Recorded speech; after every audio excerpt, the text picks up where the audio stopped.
congolais. Fin de citation. Dans la suite du commandant suprême, les forces armées de la République ont, dans un communiqué de presse, condamné fermement cet acte odieux et intolérable posé par une race de sanguinaires qui n'hésite pas à semer la mort et la désolation dans la population. Élan de compassion et de révolte, le président de SID, Martin Fayoulou, a dans son compte X stipulé, je cite, « L'attentat meurtrier survenu jeudi à Bukavu lors d'un meeting de l'AFC M23 est une tragédie de plus qui endeuille notre nation. Des vies innocentes ont été fauchées dans cette violence insensée.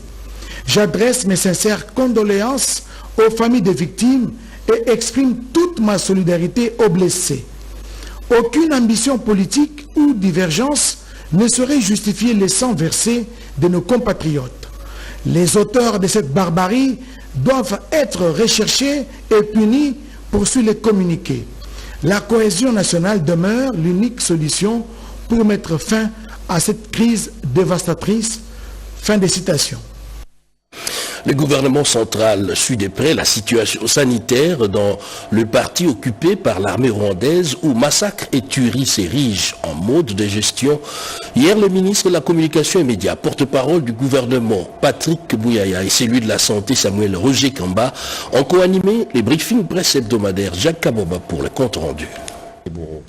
Au cours du briefing presse de jeudi 27 février 2025, le ministre de la Communication et Médias, Patrick Bouyaya Katembwe, a démontré que les explosions survenues lors du meeting forcé de l'AFC M23 est l'œuvre du Rwanda qui cherche des prétextes pour salir l'image de la République du Congo à l'international. Pour les porte-parole du gouvernement, beaucoup d'indices démontrent qu'il s'agit d'un acte prémédité, œuvre du régime sanguinaire de Kigali. Il en fait pour preuve notamment les faits que ces bombes ont explosé juste après que les organisateurs de ces meetings forcés soient partis. Parlant des processus de paix en cours, Bouyaya Katembwe Patrick a réaffirmé la volonté de la RDC à continuer à y participer de manière active. Il a cependant tenu à rappeler la position de la RDC qui refuse catégoriquement de dialoguer avec les rebelles. Il ne faut pas parler de fusion, il faut plutôt parler d'alignement.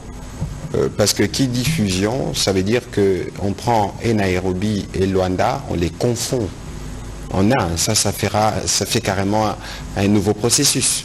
Ici, je dois rappeler ce que la République démocratique du Congo a comme ligne depuis les débuts. Nous ne négocierons pas directement avec les supplétifs du M23. Qui sont d'autant plus appréciés que nos pistes connaissent une situation difficile, en tout cas dans les sont actuellement contrôlés par le M23, avec aussi la présence des forces armées du Rwanda. Ce que je veux dire, c'est que d'une part, la MONUSCO est déterminée à continuer à remplir ses responsabilités, y compris s'agissant de la protection des personnes qui sont actuellement protégés dans nos bases. Je rappelle qu'il y a notamment beaucoup de combattants, soldats désarmés des FARDC que nous protégeons en stricte conformité avec le droit international humanitaire. Ce que je veux dire également, c'est que naturellement, lorsque les hostilités cesseront, la MONUSCO sera prête à faire tout le nécessaire pour superviser le respect de la cessation des hostilités et faire en sorte que les obligations soient respectées et que les violations fassent l'objet d'un rapport. La présence à Kinshasa du secrétaire général adjoint des Nations Unies coïncidant avec les bombardements de la population ce jeudi, lors d'une cérémonie organisée par les forces d'occupation, Jean Croix a réitéré l'importance de faire respecter et d'appliquer la résolution 2773 du Conseil de sécurité des Nations Unies par toutes les parties prenantes, le pays contributeur des troubles, les membres du Conseil de sécurité et ceux des organisations régionales appelés tous à travailler dans la même direction.